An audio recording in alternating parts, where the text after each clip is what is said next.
இப்போ நம்ம கோதுமை மாவு அடை பார்க்க போகிறோம். இதில் வந்து ஸ்வீட் அடையும் பண்ண போகிறோம், இன்றைக்கி கார அடையும் பண்ண போகிறோம். கார அடை டிஃப்ரெண்ட்டாக பண்ணலாம், 2-3 வெரைட்டியில். நான் இன்றைக்கி சிம்பிளாக பண்ணுறது செய்து காண்பிக்கிறேன். இதுக்கு நான் வந்து இந்த கப்பில் 1 கப்பு கோதுமை மாவு எடுத்துக்கிட்டேன் அப்படின்னு சொன்னால், அதே கப்பில் பாருங்கள் 3/4 கப்புக்கு கொஞ்சம் குறைவாக வெல்லம் வச்சுருக்கேன். இது நம்மளுடைய ஸ்வீட் வந்து நமக்கு எப்படி தேவையோ அந்த அளவுக்கு நீங்கள் போட்டுக்கலாம். நான் 2த்துக்கும் கார அடைக்கும் ஸ்வீட் அடைக்கும் சேர்த்து மாவு எடுத்திருக்கேன். ஆனால் அளக்கும் போது ஸ்வீட் அடைக்கு நான் இதில் அளந்து எடுத்துக்கிறேன். அதனால் 3/4 கப் வந்து வெல்லம் வச்சுருக்கேன். தேங்காய் ஒரு 6 டேபிள் ஸ்பூன் வச்சுக்கோங்க. இது வந்து ஸ்வீட் அடைக்கு கொஞ்சமாக நம்ம வந்து ஏலக்காய் பொடி கொஞ்சம் வச்சுக்கலாம். கார அடைக்கு பார்த்தீங்க அப்படின்னு சொன்னால் நமக்கு வந்து ஜீரகம், பெருங்காயம், பச்சை மிளகாய், கொத்தமல்லி, கருவேப்பிலை வச்சுருக்கேன். அதோடு சேர்த்து கொஞ்சம் தேங்காய் போட்டுக்கலாம். இது இல்லாமல் கார அடை டிஃப்ரெண்ட்டாகவும் பண்ணலாம். முதல்ல இதை எப்படி பண்ணுறதுன்னு பார்க்கலாம் வாங்க. லேசாக மாவை வறுத்துக்கோங்க, ரொம்ப சூடாலாம் வறுக்க வேண்டாம், லேசாக வறுத்து எடுத்துக்கிட்டால் போதும். நம்ம அசோகாக்கெல்லாம் வறுக்கிற மாதிரி செவக்க வறுத்துற வேண்டாம், சும்மா அப்படி கை பொறுக்கிற சூட்டில் இருந்ததுன்னா போதும். லேசாக ஒரு 1 நிமிஷத்துலேருந்து 1.5 நிமிஷம் வறுத்துட்டிங்கன்னா போதும். கை பொறுக்கிற சூடில் இருக்குது. இப்போ இதை எடுத்துருவோம். வெல்லம் வந்து தண்ணி விட்டு அது கரைஞ்சா போதும். வெல்லத்தை வடிகட்டிடுவோம்.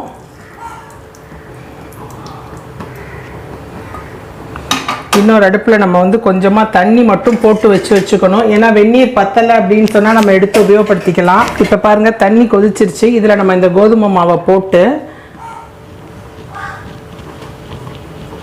நல்லா கிளறிடலாம். கிளறி ஒரு 2 நிமிஷம் மூடி வச்சுட்டா போதும். இதோட கொஞ்சம் தேங்காய் போட்டுக்கணும். ஏலக்காய் பொடி கொஞ்சம் போட்டுக்கோங்க.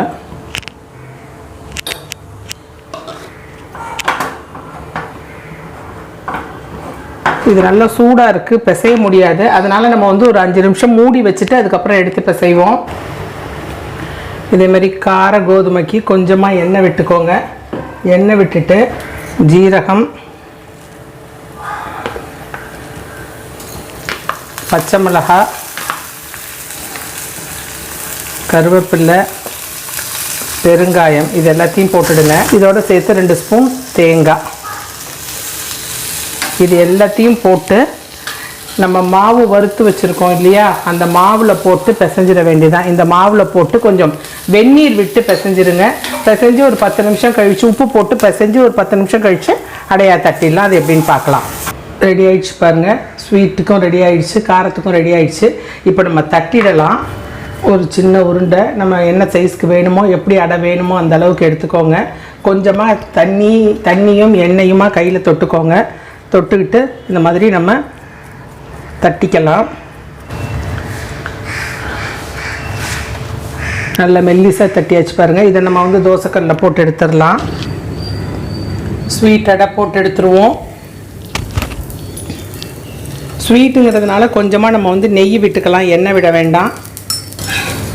அடுப்பு மீடியம் ஃப்ளேம்லேயே வச்சு திருப்பி போட்டு எடுத்துக்கலாம்.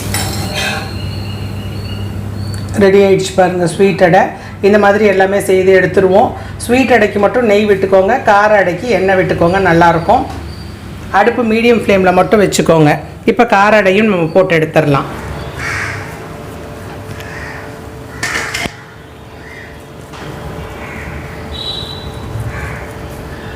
கார அடை ரெடி ஆகிடுச்சு பாருங்கள். இதையும் போட்டு எடுத்துருவோம்.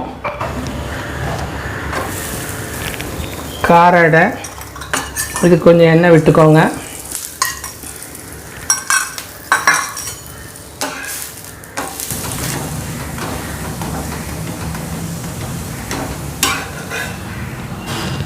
கார அடையும் ரெடி ஆகிடுச்சு பாருங்கள்.